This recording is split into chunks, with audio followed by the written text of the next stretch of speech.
Welcome to the New Mexico News Podcast, headlines and stories from the land of enchantment.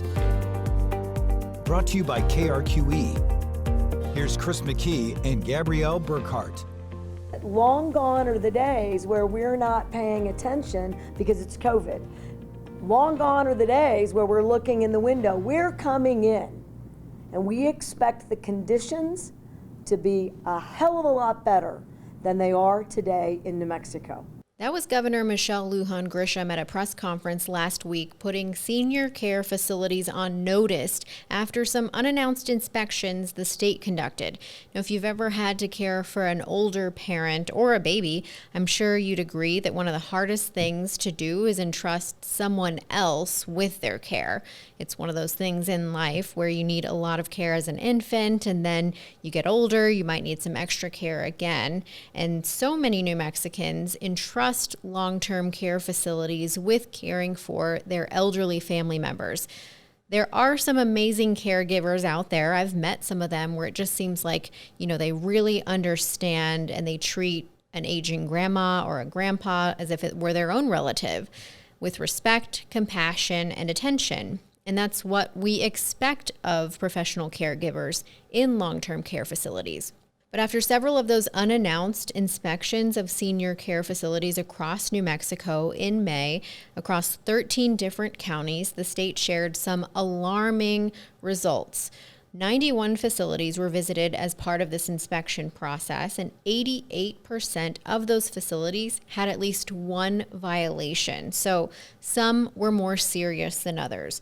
We're going to break down some of those key findings and how the state is responding to them. So let's get to this week's guest. So, Patrick, you've been in this role for about a year and a half. Just to note, you came to New Mexico after the pandemic. The governor mentioned a personal story of visiting her mom through the window in a long-term care facility during the pandemic, and just how difficult it was for families who couldn't really know what was going on inside those facilities. And now, there's clearly been a shift. The Department of Health is sharing findings of its unannounced visits back in May. First, tell me broadly, who participated in these inspections and what exactly were they looking for? Yeah, so what we did is we took staff from a couple of divisions within the Department of Health, our Developmental Disability Supports Division and Division of Health Improvement staff who don't do surveys as part of their regular job. I want to distinguish that, as well as some staff from the Aid and Long-Term Services Department, and basically asked them to go into facilities with a 32-item checklist. And they were really pretty simple, straightforward, yes or no kinds of questions. So there was no, looking at medical records or admissions packets or anything like that. It was, can you tell who runs the facility, who the administrator is? Is there a sign that says how to reach the ombudsman's office if you have concerns? Did the facility smell bad? Were the people that you saw well kempt, hygienic, those kinds of things? What was the food like? What did people tell you about their experiences? Really simple stuff. And when we trained folks who were going to do these, what we basically said is go in there like it's your own mom or your grandfather or somebody else who's looking at a facility as a place to live, and look at it the way you would look at it through that lens of just a normal person looking at a place to visit. So that's really how we went about this. We did draw kind of a firewall between this staff and our survey staff, because these were very much not regulatory surveys. They didn't go into the same depth. They didn't spend the same length of time. So it was really more of a kind of just a spot check. Okay. And we mentioned 91 facilities were visited as part of this report. That does only account for about 34% of the total number of long-term care facilities in the state of New Mexico. So, it's not a full sample size, but of the ones visited, 11 got a perfect score on inspection, 55 got about a 90%, and then 4 of them just completely failed. So let's start with what I know people will be curious about. What are some of the most egregious or concerning findings from these spot checks? Sure. Well, the very most egregious were 2 cases that we talked about in the press conference. One was where our visitors to the facility found family members who were looking for their loved one who was a resident of that facility and was nowhere to be found. Ended up being found a mile away, which itself is terribly concerning. But even more concerning, this is the second time that person had wandered, and the facility had not previously reported that. So that was a serious circumstance. The other circumstance was somebody who was in a facility recovering from surgery, and had something happen which turns out to be distressingly common, which is their clothes were taken when they arrived at the facility. That's not uncommon to be laundered. What's common is then they get lost. And so this person, since they had arrived in the facility, had been in a hospital gown for about 12 hours, including having soiled themselves in a continence garment, and had been unchanged for that 12 hours. So those were the two very worst circumstances. Of also significant concern, a large percentage of people expressed unhappiness with the food offerings in their facility, either that the food wasn't good or that the offerings were unvaried, those kinds of things. It was about 25% of respondents. We also found a very large set of facilities, I think about 30% off the top, that didn't really offer much in the way of activities. We had one respondent tell us, yeah, the activity list for show, we don't actually get to do any of these things. One visitor talked about staff outside in the courtyard area, but residents not being able to go outside into the courtyard area and those kinds of things. So those were some of the things that really stood out. Okay. And yeah, you mentioned quite a few of them, so I want to see if we can address them in a little bit more detail. Sure. In that situation you mentioned where the resident was missing, that happened at the Murata facility in Albuquerque. As I understand, it was 2 inspectors who were there when the resident actually went missing. And like you said, found a mile away from the facility. This person was lost, confused, and the family hadn't been notified. So what can you tell listeners now and explain about how does the Department of Health now ensure that something like that doesn't happen again? Sure. Well, and just because it's a little bit confusing, as of July 1st, all of these functions actually transferred over to the Healthcare Authority. So now it's the Healthcare Authority that does this work on the regulatory side. But what basically happens in a circumstance like this is here, because we were not the survey staff, we made a complaint through the adult abuse hotline that went to the Division of Health Improvement. And what the division does is they will triage a complaint and decide, is it the kind of thing that requires an immediate response, or can it be prioritized and someone can follow up later? This was prioritized for immediate response. And they go in and visit the facility, and they do a much more detailed regulatory survey. They look into issues around the complaint, but they also look into the other regulatory elements of operating a facility around documentation and healthcare and those kinds of things. And they will typically have a set of findings. And those findings will range in severity. And what they'll do is they'll require the facility to come up with a plan of correction. What are they going to do about the findings? And then they'll come back, again unannounced, to check up on the implementation of those findings. What can sometimes happen is we'll go into a facility, we'll make findings, we'll have a plan of correction, we'll go back in to check on the plan of correction, and there may be new findings, and then the cycle begins again where there's a new plan of correction and a new recheck. And with some facilities, distressingly, that can kind of happen over and over again. And so the division's also got the ability to issue civil penalties, monetary fines against facilities to encourage compliance with the standards. But that's the basic regulatory structure that we use to try to deal with those. And when I say we, of course, now it's the Healthcare Authority. We'll be right back with more of the New Mexico News Podcast. Hey guys, Chad Brummett here with New Mexico Frontiers, the KRQE original series that focuses on tech and innovation happening right here in New Mexico. We've got a lot of great stories about various businesses, technology, and of course space exploration. So make sure that you follow us on air at KRQE and Fox New Mexico, as well as our KRQE YouTube channel online.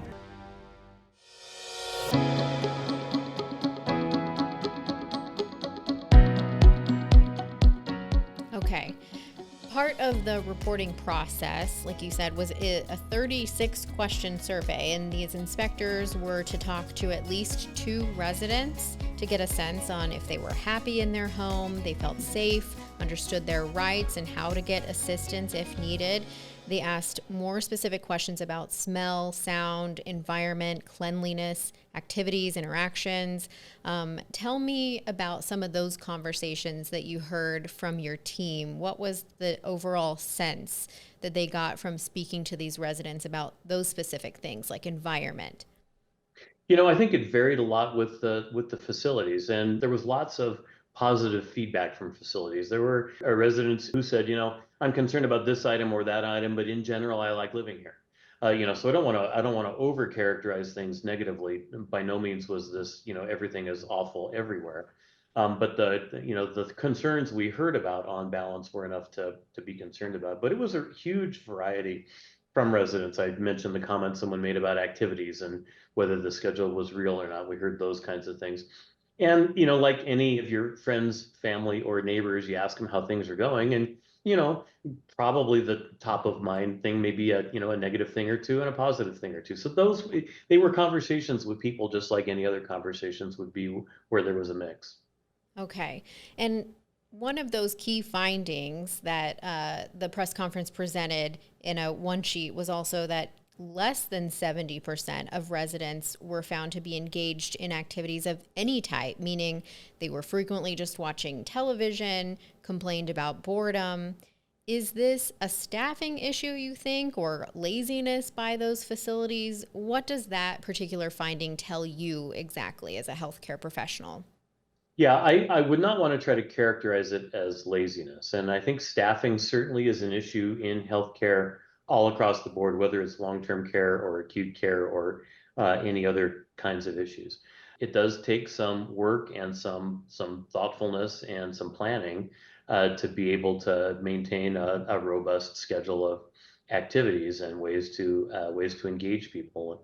And so I think that's why it's such a concern that that those kinds of activities aren't happening. I think part of the value of doing something like this is really drawing attention for operators to the fact that this is so important, and it really is something that just like health and sanitation really needs to be paid attention to because it really goes to the mental health of residents in the facilities. And more than 10% of senior care residents were also reported to be unhygienic, like facilities being unclean. This speaks to, a lack of clean clothes, not getting showers daily, staff maybe taking too long to help a resident when their clothes were soiled. How is that specifically getting addressed with those facilities? Yeah, so again, this was not regulatory. So this was basically to be able to give us a sense of what things were like in facilities. What we ended up doing was referring the report itself to DHI, as well as the most concerning facilities that we found. And then what happens is this all feeds into the process that the DHI uses for its survey visits. Now, it's important to distinguish there are two different kinds of facilities at play here, and they have different regulatory structures. There's the skilled nursing facilities, which fall under federal regulations through the Centers for Medicare and Medicaid Services. And DHI acts basically as the federal government's agent, and the federal government pays for the regulatory work that happens there. Assisted living facilities are a lower level of care, and they're not covered by those CMS regulations. They're entirely under state authority and state resources, and it's an area that's not been super well resourced before, and so we don't have the ability to do the random surveys and those kinds of things in that area. Mostly, it's complaint based, and I know the healthcare authority is in discussions with the governor's office about the level of resourcing for that function. I think this report will help feed into that discussion about do we need more resources to do more work in that space. Okay. When it comes to food, we know, nutrition, that's an issue. More than 25% of facilities were found to be providing suboptimal food. So food residents reported maybe was just unappetizing. Tell me about that. Where does the food come from for facilities like this? And do they all have kitchen staff? How does that work? Yeah, they've got kitchens, they've got a nutritionist, a cook, or a chef, depending on how the facility wants to characterize it. Like any other kind of a food service operation, they buy bulk food, they process it and prepare it into meals. And so, you can do that really cheaply, or you can spend a little bit more money on it. So there's a cost element, there's a creativity element, there's honestly an element of how much do you care.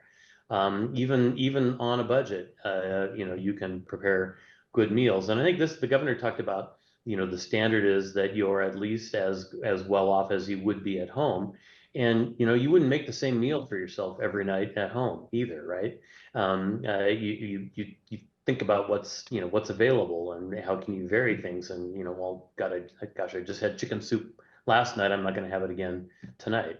And it's a little bit that. I think the other thing that came up in the survey was lack of posted menus, and that's one of those kind of things that sounds like maybe not a big deal, but again, if you think about you or I, we know what food is in the fridge. We know if we're going to eat in, or if maybe we're going to go out or get some takeout that night or something like that. We've got some kind of an idea of what we're going to eat that day, or what we have in the house, and whether we need to go to the store. And those are all things that you lose a little bit of control of when you live in a setting like this. Part of your mental well-being and your sense of dignity and self-control is knowing what's the menu, what's going to be for dinner tomorrow night. Is it something I want to look forward to? Is it something I'm not thrilled with? And those are all, they sound like really not super important things, but they're really important to people's social, emotional, and mental well-being in a facility. Yeah, it makes sense. The 4 places that failed inspections completely, what happens to those residents in that place? I know you said this wasn't a regulatory inspection, but the ones who just completely failed, are they going to be shut down, given a fine, have more oversight?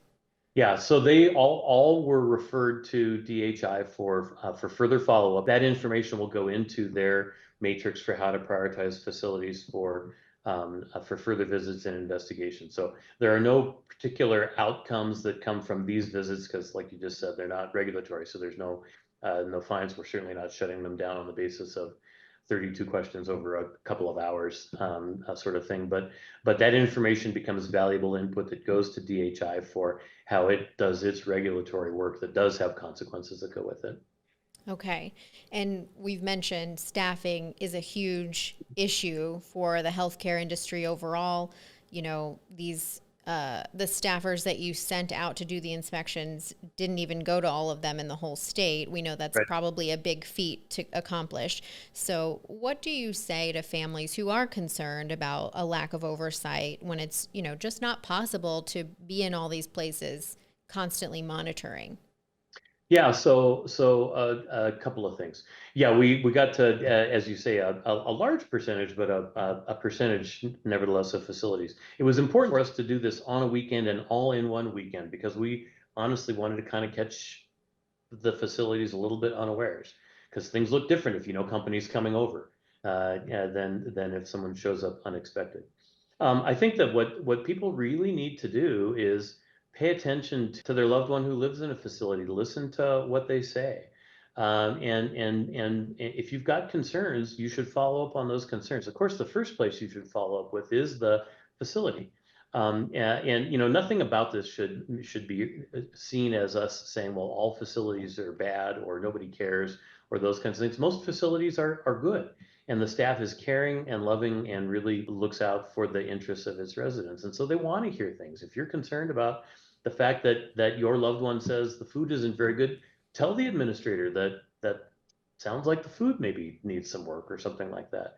We then have the elder abuse hotline that people can call for concerns they think are serious or that are not being resolved at that level. And again, those calls get triaged and we try to figure out, is there a need to have a survey go immediately to respond to something that is an immediate threat to life and safety and those kinds of things, or is it a lower tier concern that can be followed up later? But you've got several ways as a family member or a resident to be able to express those concerns. We'll be right back with more of the New Mexico News Podcast. Hi, I'm Ann Perrette, an investigative reporter in our KRQE Investigates unit. We are always working on something new. Right after it airs on KRQE, you can always find it on our website, krqe.com, or the next day on our KRQE YouTube channel.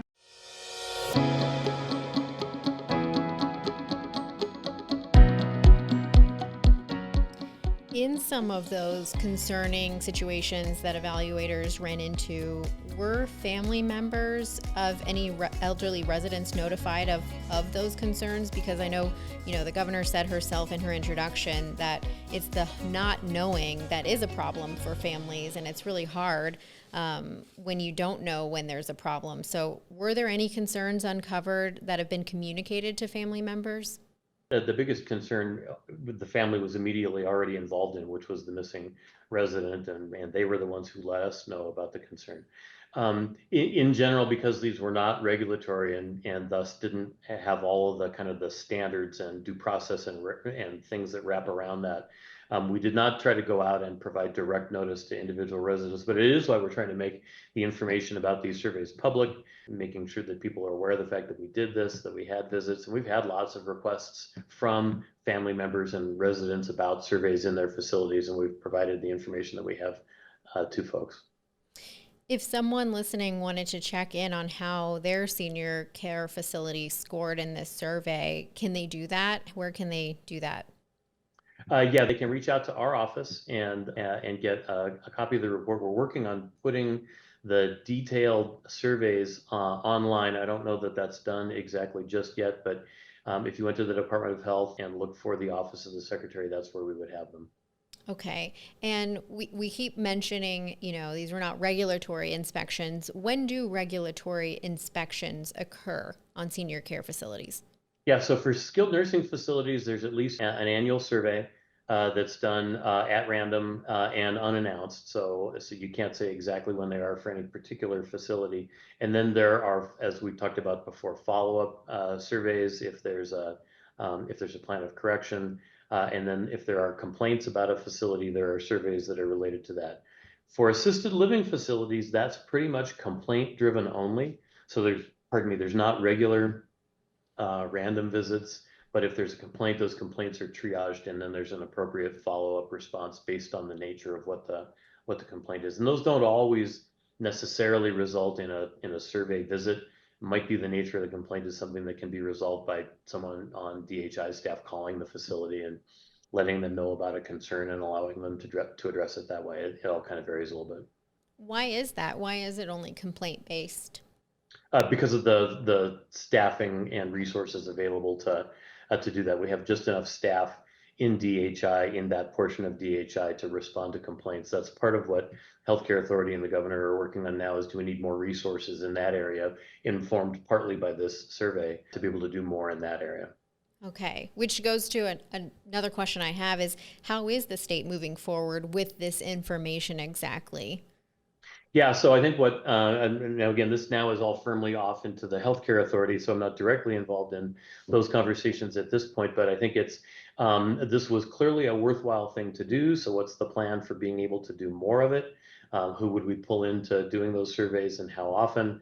Yeah, at the press conference, I mentioned the fact that we used a little bit of what we learned in the developmental disabilities program after we did a round of visiting everybody quickly in that program. And today we do about 1,000 visits per month of people receiving services under the developmental disabilities waiver.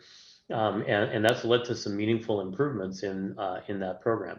And so the Healthcare Authority is really looking at that same kind of issue of what would we do in this area that might look like that, or that would at least learn from that in terms of how often we've got eyes on to identify potential problems.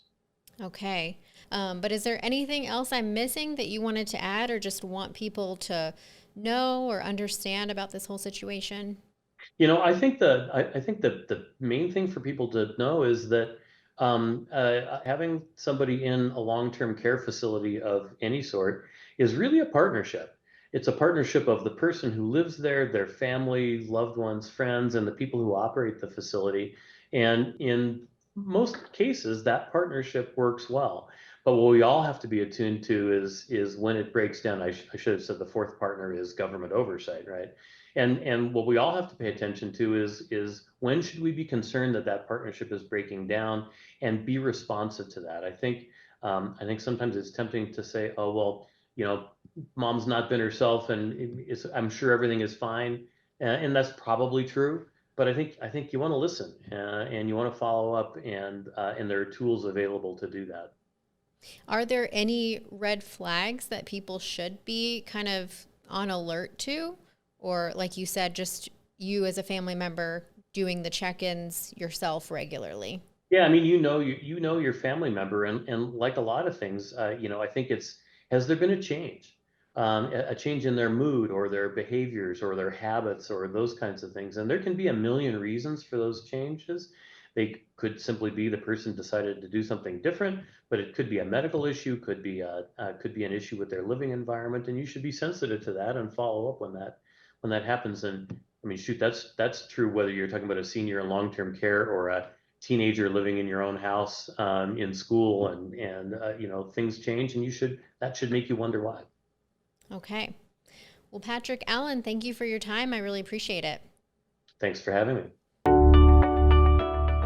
Thanks again to New Mexico's Department of Health Cabinet Secretary Patrick Allen for taking the time to chat with me about these findings. And as he mentioned, if you have a concern or just things seem different with your elderly family member and they're in one of these care facilities, feel free to reach out. It sounds like the state wants to hear more from the community so that they can address some of these concerns going forward.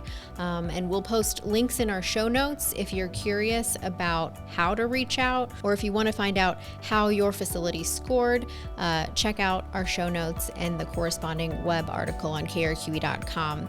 If you've got a story idea or someone you'd like to hear from on our podcast, always feel free to reach out. I'm Gabrielle.Burkhart@krqe.com via email and gburknm on social media.